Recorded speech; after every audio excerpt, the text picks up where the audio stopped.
Hi everyone. My name's Umesh, and I'm going to share with you a case study that we've been doing at ustwo. It's going to be quite short and pretty run through, but you can grab me for questions later if you like.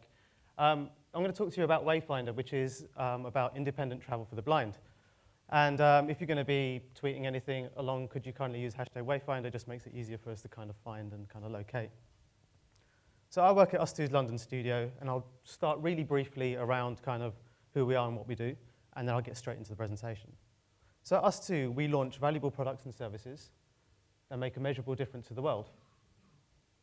We're an independent company, so this allows us to buck the trends of traditional agency models and look for additional revenue streams. How many of you played Monument Valley? Oh, yeah, that's good. So Monument Valley was one of our games. DICE is our music and discovery platform, and what I'm going to talk to you about today is Wayfindr, and these are kind of done out of our own IP in our own time. I also look after a program of work at ustwo called Invent Time, and Invent Time is ustwo's dream and do tank. We allocate a percentage of our time and resources to investigate how we can improve or create new digital products that make a difference in people's lives. This is not done in a silo, but through deep collaboration with domain experts and validated with real users. So the way that we do this is that we take ustwobies out of their daily routine, and we block them out 6 to 8 weeks back to back throughout the whole year. So we don't do a Google 20%, we just allocate time and the budget up front to know that we're going to have ustwobies working on kind of projects that kind of, there's kind of involved in personal development, company development, and making a difference. They're kind of the three kind of criteria. So out of that, this project was born, Wayfindr. So we did Wayfindr in collaboration with the Royal London Society for Blind People, and we came across this, which was their Youth Manifesto. And in the Youth Manifesto, it outlines the challenges that young blind people face day to day. So everything from education to transport to employment, they're all kind of captured in this wonderful manifesto. So we decided to come up with a joint vision with the RLSB to investigate how we could make travel better for these young vision impaired people. So this was our joint vision. Wayfindr is an open and scalable service that aids vision impaired people in getting to their destination independently. The service works by helping the users transition seamlessly between different modes of public transport. So I'm just going to show you a video. It's about 2 minutes, which kind of we pushed out early last year, and it kind of describes the processes that we used and the challenges that we faced, and it kind of captures it in a shorter amount of time. And then I'll kind of continue the presentation after that. There are an estimated 9,000 vision impaired children and young people in London and the South East, half of whom have difficulty using London's transport network independently to get to work or meet friends. The RLSB's Youth Forum and ustwo want to make the experience of travelling independently accessible to vision impaired people. We believe that if we succeed, vision impaired people will be able to travel without limits. ustwo are a global digital product and service design studio. We've been working with the Youth Forum from the Royal London Society for Blind People on a project called Wayfindr. The aim of the Wayfindr project is to investigate how a young vision impaired person might use the London transport network in the near future.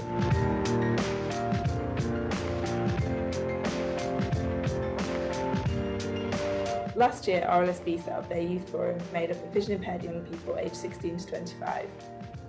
The Youth Forum linked up with ustwo to explore potential solutions to the challenges they were facing. What we really needed to do was to feel what it would be like to travel across London as a blind or vision impaired person. On the day we did a combination of simulation and observation. Doing the observations allowed us to see the issues at first hand. However, through the simulation, we got a glimpse into what it might feel like.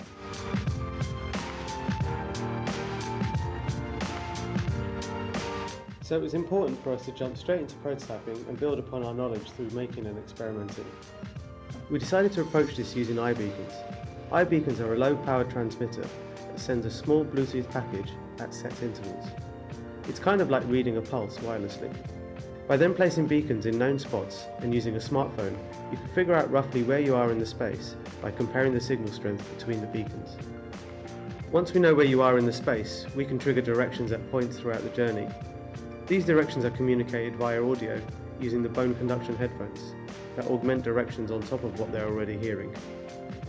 For the Youth Forum, being involved in the design of the solution to the challenges they identified has been incredibly important. Being able to use the perhaps negative experiences they've had to create something positive that has the potential to improve the lives of vision impaired young people across London.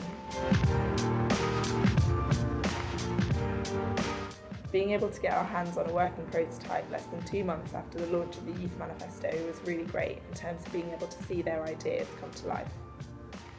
It was interesting to be able to walk without help, so it made me feel more confident, made me feel independent. Yeah, it's a good experience. For more information, or if you'd like to get involved, please visit rlsb.org.uk/Wayfinder. So that's the video we pushed out. And then we got some great press from the tech community and some specialist community press as well. But what we were lucky about, we got the attention of London Transport Innovation and Technology team, who kind of reached out to help us and kind of help develop and investigate this further. And we found ourselves in February this year, found in Pimlico Station earlier this year, running a trial. We only had 4 weeks to kind of validate kind of what we could. We had to kind of have a investigation kind of mindset on rather than a shipping a product mindset on. And so we started to design some experiments and to understand what the challenge that we had.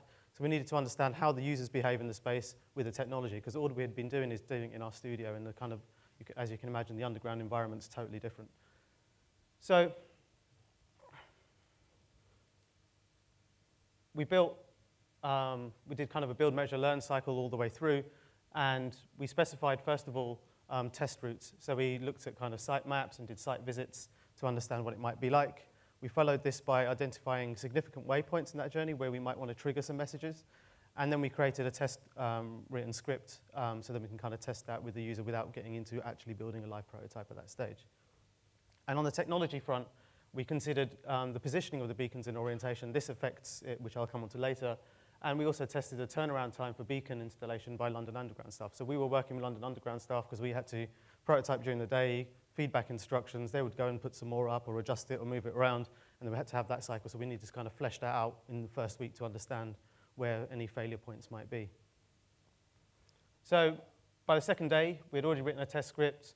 We went out and we tested the audio, effectively. I just read it off a script, as lo-fi as you can possibly get. And what did we learn out of that? We had some valuable learnings out of that. So it's not easy to communicate distance with meters. So users don't have a notion of measured distance, i.e. walk straight ahead for 1 meter.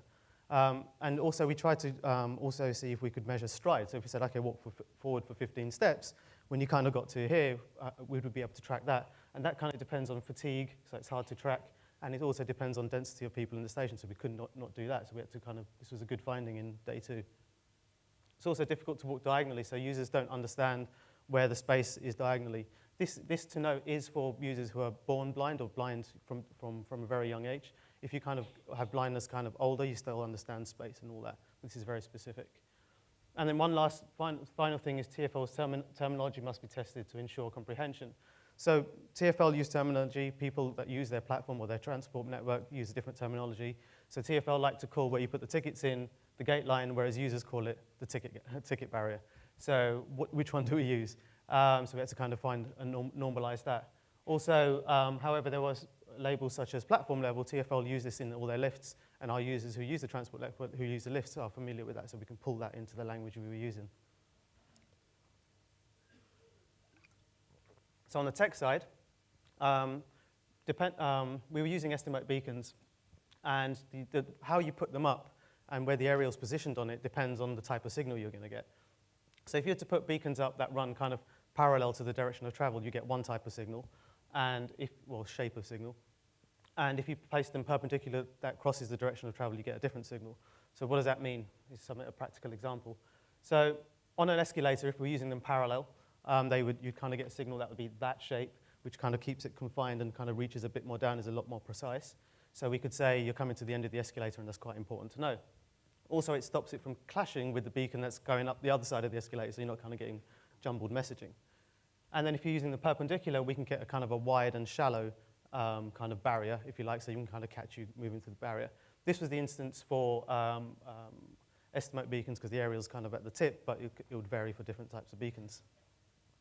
So armed with that knowledge, so we knew now how to orientate it and where it could be useful, and the audio that we might want to use. We built a quick prototype and started to validate it. So we tested it on ourselves. So we put our sim specs on, as you saw in the video, and kind of did a few runs ourselves before we actually got the users in. And then by week 2, we were testing with real users in the real setting in making real-time iteration to the prototype, so we kind of all just keep on evolving that. So over the course of that trial, we tested with 12 different blind young people, and they had to be different because once they kind of do the route twice or 3 times, they've just memorized it at that stage. So we just need to get like the most purest kind of feedback as we could. We tested with users who use the long white cane, and then we also tested with users who use kind of guide dogs. So they move at different paces, they have different challenges, the dog has a mind of its own. So there's all these things going on that we kind of needed to understand what was going on. So what did we learn from that? Well, guess what? Less is more.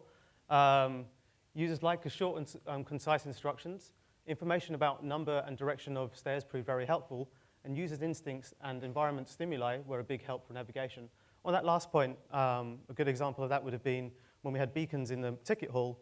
The user did the whole journey, went through the ticket hall, went through the gate line, got down to the escalator, and then when we started to interview them on each step of the way, they forgot, well, they didn't forget, they didn't get the message in the ticket hall, and it was like, okay, what happened? How did you manage to get there? And then what we realized is that they were using the sound that they're hearing that they already had, because we're using bone conduction headphones. So they kind of just said, well, I know what ticket line gates sound like and the beeping sound, so I just headed towards that.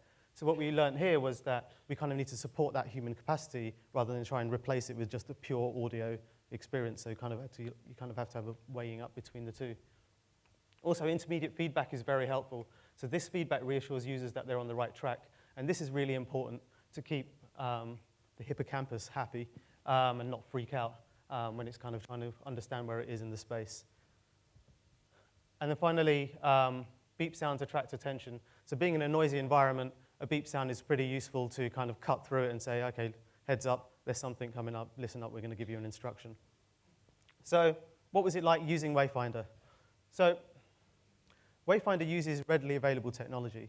So we wanted to use readily available technology off the shelf that's available right now, and it's kind of to keep the cost low for the end user, but also we're not about the kind of, let's think about 5 years in the future, this may or may not happen, the technology might not exist, so we need to make the difference right now. So we used, from left to right, we used beacons, and we used estimate beacons, but any beacons will do. We used these Shocks bone conduction headphones. We picked them up from Amazon for between 30, 40 quid. And the important thing of bone conduction headphones is that it allows the users to still hear around them so they can still orientate themselves within the space. And then finally, any handset that has Bluetooth. So if you were there in the station and you wanted to kind of have a go, I've got a video of what that experience might have been like. And the RLSB are trialling a service to allow vision impaired people to navigate independently on the London Underground. Using Wayfinder for spoken instructions, people can listen for prompts via their smartphones in new environments, allowing them to navigate freely. Here's how it works. The beacon broadcasts an ID, which is received by a mobile device. The mobile device decodes the beacon ID, and navigation instructions are spoken to the user. A bit like this. Welcome to Pimlico Station. Follow the ramp down to the ticket hall. You are halfway down to the ticket hall. Turn left and walk down the stairs. There are 9 steps.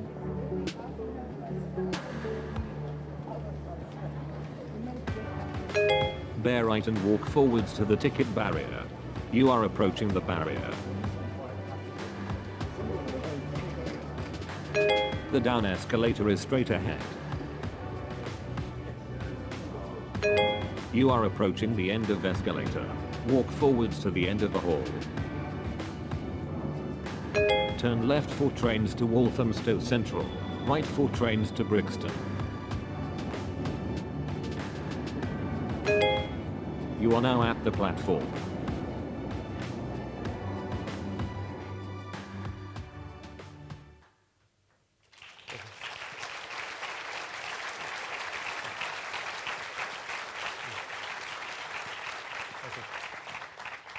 Thank you. So, appreciate that. So we got some really good feedback from the users. So from Courtney, we hear, it felt normal, it wasn't daunting at all. Kevin here said, wow, that's literally like someone guiding you through the journey. Curtis said, I enjoyed the freedom of independence for navigating myself. Bradley said, would I use it? I definitely would. And one of my favorite participants, Terry here, said, that was amazing, I'm not joking, I couldn't have done it myself. So ultimately, what are the benefits? How does Wayfinder ultimately make that difference? Well, Wayfinder removes the stress out of taking new journeys by giving the user informed clarity and empowers them to independently explore further afield. Wayfinder also puts users in control by letting them decide when and where they need the auditory assistance alongside their existing mobility aids. Wayfinder lowers the barrier to entry. Users do not need expensive, bespoke assistive devices for wayfinding. And finally, and importantly, Wayfinder supports the human capacity for wayfinding rather than creating a dependency on the technology. So now what? What are the next steps? So we envisage this as being an inclusive product. So we're looking at if the beacon system goes in, can we use it for fully sighted users? Can we use it for deaf users? Can we use it for tourists? So then we kind of have a cycle that can kind of fund itself, but then it's not exclusively just for vision impaired users, it's for kind of for everyone, and that makes it easier for rollout. We've also recently completed an investigation looking at how you might transition from the underground to rail to bus to have that consistent experience. So imagine you've got that audio in your kind of bone conduction in the headphone. It's kind of giving you a consistent experience. You can move from London to New York to wherever, and you kind of have this consistent experience. We did some stuff on the roadside. You can see like a beacon up there in the top corner, so kind of augmenting street furniture with beacons. And we're also looking at creating an open standard. So we're working with the RLSB to create an open standard so that anyone making wayfinding products can kind of use this to create a consistent experience, so we're not kind of being a bottleneck in this scenario. So I'm going to leave you with this relevant but overused quote from William Gibson. Who else? The future is here, but not even evenly distributed. Now, I'm on a personal mission to start distributing technology evenly. So let's make products that are inclusive, not exclusive. Thank you.